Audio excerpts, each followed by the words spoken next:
क्या आप ये बता सकते हैं कि मनुष्य के लिए सबसे अनमोल चीज़ क्या होती है? वास्तव में देखा जाए तो हर मनुष्य के लिए उसका जीवन ही सबसे अनमोल चीज़ होती है और वो अपने जीवन को सुखमय बनाने के लिए हर संभव प्रयत्न करता है। परंतु दुख की बात तो ये है कि आज मनुष्य जिस संसार में सांस ले रहा है, ये संसार पाप और अंधकार में डूबा हुआ है। अतः जब मनुष्य संसार में सांस लेता है तो उसका जीवन सुखमय बनने के बजाय और दुखों में, बीमारियों में, चिंताओं में, गरीबी आदि में डूबता चला जाता है और उसका वो अनमोल जीवन बजाय आशीषित होने के विनाश की ओर बढ़ता चला जाता है। और परमेश्वर का वचन इस प्रकार से बताता है कि परमेश्वर ने मनुष्य की सृष्टि अपने स्वरूप में की, परंतु पाप के द्वारा वो स्वरूप मिट गया और परमेश्वर से दूरी हो गई। और वचन में ऐसा भी लिखा है कि इसलिए कि सबने पाप किया है और परमेश्वर की महिमा से रहित है।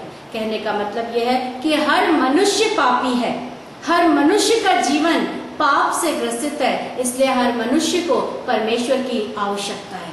और परमेश्वर ही वो सामर्थी परमेश्वर है जो मनुष्य को उस पाप से आजाद कर सकता है। और यदि इसी संसार में, इसी जीवन में रहते हुए हम पाप से आजाद नहीं हुए तो अंत में पाप का दंड भोगना पड़ेगा। और जानते हैं कि पाप का दंड क्या है? वचन बताता है, क्योंकि पाप की मजदूरी तो मृत्यु है, परंतु परमेश्वर का वरदान हमारे प्रभु यीशु मसीह में अनंत जीवन है। तो आपने देखा कि क्या है पाप का दंड? पाप का दंड या पाप की मजदूरी मृत्यु है। आप शायद इस दंड को सुनकर या इस मृत्यु की बात को सुनकर उदास हुए होंगे, परंतु मैं आपको एक खुशखबरी देना चाहती हूँ मेरे प्रिय मित्रों। मैं ये बताना चाहती हूँ कि प्रभु यीशु मसीह महान परमेश्वर है और परमेश्वर प्रेमी परमेश्वर है। वो किसी पापी की मृत्यु से प्रसन्न नहीं होता।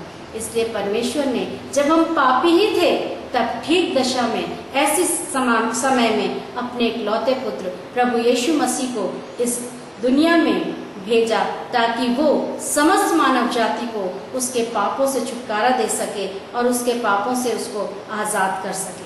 प्रभु यीशु मसीह का बलिदान ही, प्रभु यीशु मसीह के बलिदान के समय बहा हुआ उसका लहू ही है जो हमको हमारा अनमोल जीवन दे सकता है या हमारे अनमोल जीवन को मृत्यु से बचा सकता है। यूहन्ना रचित सुसमाचार के 10 अध्याय के 10वें पद में इस तरह से लिखा है, मैं इसलिए आया कि वे जीवन पाएं और बहुतायत का जीवन पाएं। मैं इसलिए आया कि वे जीवन पाएं और बहुतायत का जीवन पाएं। वे शब्द जो यहाँ पर आया है, ये इस बात का सूचक है कि इसमें कोई एक खास जाति, खास उम्र या खास भाषा के लोग नहीं है। वे का मतलब है समस्त मानव जाति, किसी भी धर्म के हो, किसी भी जाति के हो, किसी भी उम्र के हो, लेकिन समस्त मानव जाति जीवन पाए और बहुतायत का जीवन पाए। इसलिए प्रभु यीशु मसीह इस दुनिया में आए। और हो सकता है आप अपने मन में ये सोच रहे हो कि मैं तो ऐसा पापी हूँ या मेरा पाप तो इतना बड़ा है, इतना गहरा है कि पता नहीं यीशु मसीह इसको आजाद कर सकता है मुझको उससे या नहीं कर सकता। शायद आपके मन में ऐसे ख्याल उठ रहे हो, लेकिन मैं आपको ये भी बताना चाहती हूँ कि परमेश्वर के वचन में लिखा है, तुम्हारे पाप चाहे लाल रंग के हों तो भी वे हिम की नई श्वेत हो जाएंगे, और चाहे अर्गवानी रंग अर्थात और भी तेज लाल रंग के हों तो भी वे ऊन के समान उजले हो जाएंगे। कुल मिलाकर कहने का मतलब यह है कि आपके पाप किसी भी वर्ग के क्यों ना हो, किसी भी स्तर के क्यों ना हो, छोटा सा पाप हो या बड़ा सा पाप हो, आपकी नजर में वो पाप ऐसा हो सकता है कि शायद माफ होने के लायक नहीं है। लेकिन याद रखें, मैं फिर दोहरा रही हूँ कि परमेश्वर प्रेमी परमेश्वर है और वो किसी पापी की मृत्यु से प्रसन्न नहीं होता, इसलिए वो आपको प्रेम करता है। मैं इस बात का विश्वास दिलाना चाहती हूँ आपको कि परमेश्वर आपसे प्रेम करता है। वो आपके अनमोल जीवन से प्रेम करता है और नहीं चाहता कि आप अपने अनमोल जीवन से हाथ धो बैठें या इस संसार में डूब करके आप अपने अनमोल जीवन को खो दें। आज संसार में नाना प्रकार के काले धंधे, नशा, राहजनी, न मालूम क्या क्या ऐसे पाप हैं जिनमें मनुष्य डूबा हुआ है। और मैं आपको एक बात बताना चाहती हूँ कि मानव जीवन की सबसे बहुमूल्य अवस्था जो होती है वो युवा अवस्था होती है। और इस अवस्था में ही मनुष्य अनेक प्रकार के अपने लक्ष्यों से, इच्छाओं से और जोश से, बल आदि से भरपूर होता है। और यहाँ तक वो इन चीजों में डूबा होता है अपने जवानी के जोश में कि लगभग वो अपने भविष्य को भूलकर केवल लक्ष्य प्राप्त करने के लिए दौड़ लगाने लगता है। और संसार में अपने जीवन की इस दौड़ में अपने लक्ष्य को प्राप्त करने के लिए वो सब कुछ भूल जाता है कि मैं सही तरीके में चल रहा हूँ या गलत तरीके से। और परमेश्वर का वचन इस प्रकार से बताता है कि संसार से मित्रता करना परमेश्वर से बैर करना है। ये भी लिखा है वचन में कि संसार में रहो परंतु संसार के से काम मत करो, इस संसार के सदृश ना बनो। ये सारी शिक्षाएं हमें पवित्र बाइबल के द्वारा मिलती हैं, क्योंकि इस संसार में चलने वाला इंसान या इस संसार से दोस्ती करने वाला इंसान सदा गिरता ही है, उठता नहीं है।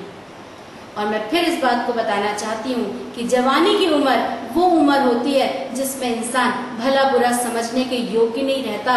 ऐसा उसका जवानी का जोश होता है कि जहाँ उसे संसार मोड़ दे, जिस रास्ते पर उसको संसार ले जाने लगे वो उसी पे चल देता है और नहीं जानता है कि आगे क्या होगा। वचन में ये भी लिखा है कि आगे कि जो मार्ग देखने में मनभाव है, हम नहीं जानते कि उसके अंत में मृत्यु रखी हुई है। और परमेश्वर का वचन जवानों से इस बात के लिए कहता है कि हे जवान, अपनी जवानी में आनंद कर और अपनी जवानी के दिनों में मगन रह और अपनी मनमानी कर और अपनी आंखों की दृष्टि के अनुसार चल, परंतु ये जान रख कि इन सब बातों के विषय परमेश्वर तेरा न्याय करेगा। हाँ, परमेश्वर का वचन ये जरूर कहता है कि अपनी जवानी में आनंद कर, अपनी आंखों की, अपनी दृष्टि के अनुसार चल और अपनी मनमानी कर, मगन रह, परंतु फिर वो सावधान करता है इस बात को बताकर कि तेरा न्याय होगा। परमेश्वर एक न्यायी परमेश्वर है और मनुष्य के लिए यह ठहराया गया है कि उसका दुनिया में एक बार जन्म लेना, मरना और न्याय का होना अवश्य है। तो आप याद रखें कि वो दिन आपके जीवन में आएगा जब आप परमेश्वर के सामने न्याय के लिए खड़े होंगे। इसलिए परमेश्वर का वचन ये भी कहता है आपसे कि हे जवान, अपनी जवानी में अपने सृजनहार को स्मरण रख कि आप जो कुछ भी कर रहे हैं इस बात को याद रखें कि आपका परमेश्वर आपसे क्या चाहता है, आपके परमेश्वर की क्या इच्छा है, आपके परमेश्वर ने आपकी रचना किस लिए की है। अपनी जवानी के जोश में अपने सृजनहार को भूल ना जाएं, क्योंकि लूका रचित सुसमाचार के 15वें अध्याय में हम एक जवान लड़के के विषय में पढ़ते हैं और वहां इस प्रकार से लिखा हुआ है कि यह जवान व्यक्ति अपने पिता के पास गया और अपने पिता से बोला कि हे पिता, अपनी संपत्ति में से जो कुछ मेरा भाग बने वो मुझे दे दे। पिता ने उसको वो भाग दे दिया। वो उस भाग को लेकर अर्थात उस संपत्ति को लेकर दूर देश में चला गया और उसने उस संपत्ति को अपने मित्रों में और कुकर्म में उड़ा दिया और कुछ नहीं पता। जब तक उसके पास संपत्ति रही उसने बिल्कुल इस बात का ध्यान नहीं दिया कि मैं किस प्रकार से इस संपत्ति को खर्च कर रहा हूँ, क्या करना चाहिए मुझे, मैं क्या कर रहा हूँ, क्या नहीं करना चाहिए, इन चीजों को उसने सोचा भी नहीं। और एक समय आया, धीरे धीरे वो संपत्ति समाप्त हो गई और समाप्त हो जाने के बाद वो अकेला छूट गया। क्यों? क्योंकि धन संपत्ति समाप्त होने पर उसके सारे मित्रों ने भी उसको छोड़ दिया और वो अकेला रह गया। यहाँ तक कि उसको कोई कुछ देता नहीं था, उसका जीवन नाश होने के कगार पर आ गया। लेकिन एक बड़ी प्यारी बात बताती है पवित्र बाइबल कि बाइबल में उस लड़के के विषय में यह लिखा है कि एक दिन जब वो अकेला बैठा हुआ था तो लिखा है बाइबल में कि वो अपने आपे में आया। बड़ी प्यारी बात ये लगती है कि वो अपने आपे में आया और आपे में आने के बाद उसने क्या सोचा, उसने अपने सृजनहार को याद किया, अपने आसमानी परमेश्वर को जिसने उसकी रचना करी है उसको भी उसने याद किया और अपने संसारिक पिता को भी उसने याद किया, पिता के घर को याद किया। और उसने ये सोचा कि क्यों ना मैं अपने आसमानी पिता से और संसारिक पिता से दोनों से माफी मांगूं।